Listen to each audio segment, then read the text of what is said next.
Hey guys, in today's video, I'm going to show you how to set up your WhatsApp profile picture without losing quality.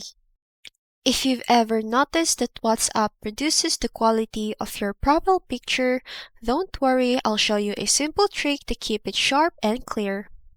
The first thing that you need to do is to open a conversation on WhatsApp. You can pick a chat with a friend or even message yourself. Then after that, tap the camera button at the bottom part and then select the gallery option and choose the picture. After that, click the HD button and choose the HD quality. And then once you're done, just click the send button at the bottom part. And then after that, you're going to save the picture of the HD image. Now, go back and click the three dots at the top right corner. And then click on settings.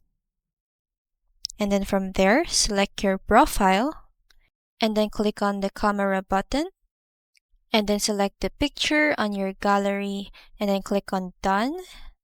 That's how you set up your WhatsApp profile picture without losing quality. I hope that this video helps you. Thanks for watching and I'll see you in the next one.